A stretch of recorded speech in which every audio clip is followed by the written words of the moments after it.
Well, everyone, I went against my own words, my own wishes to not install this ever again. But I think it was worth it. Because guess what? Now the uplight works. This is the Quoizel Abigail Adams lighted hugger in its new home. This is in my master bedroom. This is my parents' room. And this is going to be its new permanent install. And this fan is just so cool. And we went all out for this. Watch this. Yeah. Oh, also one thing I want to point out, it has this Casablanca W81 wall switch. So that was there before, or that was not there before. This was there before the W81. So I thought the W81 was so much cooler, so yeah. And it dims. Yep, it dims.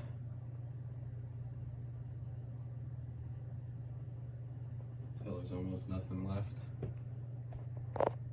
So let me start it on low. Actually, no pull chain, the wall control. Yeah, just gonna use the wall control. So the speeds on this, it's a 4-speed control, and it's basically restaurant low, low, medium, high. So we're gonna go Restaurant low. So this is speed 1 on the wall control. This is somehow, it got the perfect capacitor value for this because it's so close to stalling out, but it never does.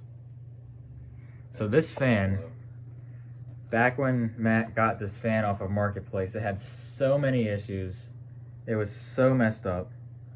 And a lot of people will remember how saggy the blades were on this thing. But I actually made a cheat sheet of like all the repairs I did with it, because they're just too much to remember. So as we go through the speeds, I'll do my best to explain everything. So it has a new flywheel. The original flywheel was completely destroyed. And I actually want to show that new flywheel, or the old flywheel rather. So you'll notice that the rubber arms are bent because of the torque over the years. It's hard to see on my camera, but they are slightly cracked, which is not a good sign. Also, the center shaft is literally completely cracked. I'll brighten it a little bit to try to show it. Low speed on the control. Doesn't go a whole lot faster. You can't really see it, but a little faster. So yeah, the center of the flywheel is cracked. Those arms are warped because of the torque, and also the threads that are in the flywheel where the blades mount, look at that, it's just completely ripped out. Just completely destroyed. So yeah, this is speed 2 on the wall control. So on top of the flywheel, it's got new bearings as well, because the original bearings were starting to grind ever so slightly. It's also got 3 wires that were repaired. So the reason the uplight did not work in the original video we made of this fan is because literally the hot wire for the uplight was broken. Like it somehow got cut, like up inside the motor housing. So I just cut where the brake was and then used a wire nut to add a pigtail, and that just fixed that. That was the same issue with the hot wire for the downlight. It was just like completely damaged, like barely holding on, like something cut through it.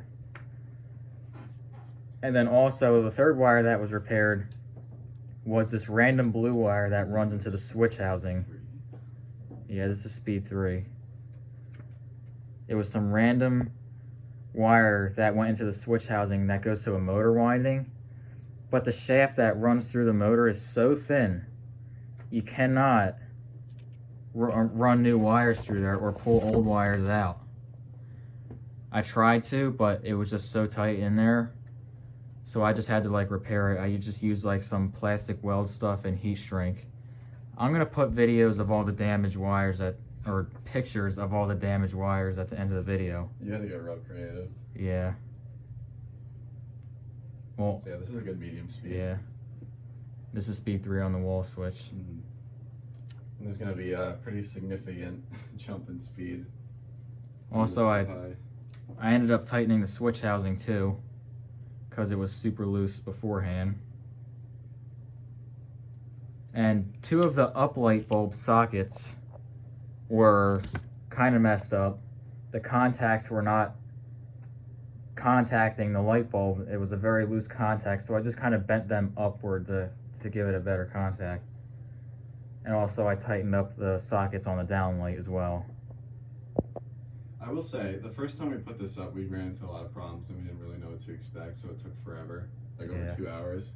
Putting this up again, we did still have a problem actually having the wall control function properly, but it only took about 30 minutes.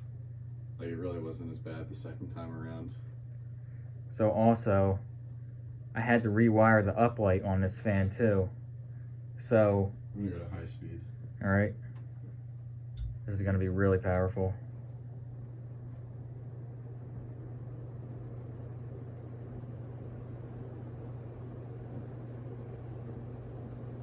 I'd say this is maybe the most powerful hugger fan ever. I can't think of hardly any others. Maybe the Thomas hugger could be more powerful than this, I'm not sure. There's very few huggers that have stack motors. And this uses a GE stack motor too. And that new flywheel is an F17 flywheel that came from Fan Man Lighting.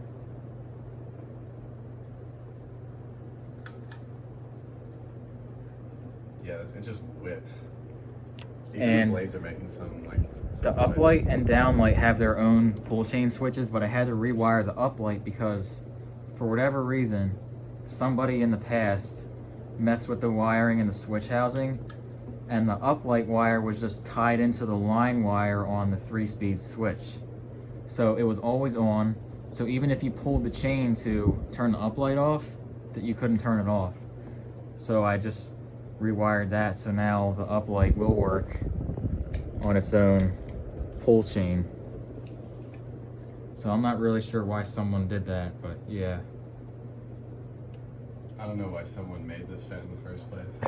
This seems like a blueprint gone wrong. Or gone right, depending how you see it.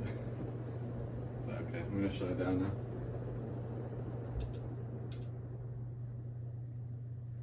Oh, let me show what this replaced. One of these Sears Yeah. turn of the century things with variable speed with this gigantic chandelier type light kit. So yeah, for like 3 years that fan has been installed in this room. And then we found this Quoizel and I knew this had to be hung somewhere. It's just too cool not to have somewhere. Yeah. If you remember before, in the original video, the blades would sag like crazy, and then when you got the high speed, they would bend upwards and like scrape against the bottom of the motor housing. That's how screwed up the flywheel was. Mm-hmm. Way too overly flexible, but now it works just fine. It is very close to rubbing up against the motor housing because they gave you almost no space in between, but Look how there's it tight. just barely. Look how tight that flywheel barely fits through that opening. Also, when you install this thing and you put these screws in to hold the motor housing, you really can't see a damn thing. Yep. You have to like try and look through this tiny little crack there to see where you're threading the screw into. I also don't know if we ever showed this off. I'm not going to do it now, but if you unscrew this, then the light bulbs come out. You don't have to disassemble the whole fan. you don't have to unscrew it. It literally just plops there down. you go. Like you just pull that out and change the light bulb, and it's got like these weird. It's a weird light bulb. It just clicks into place. It's not like a screw-in type of light bulb.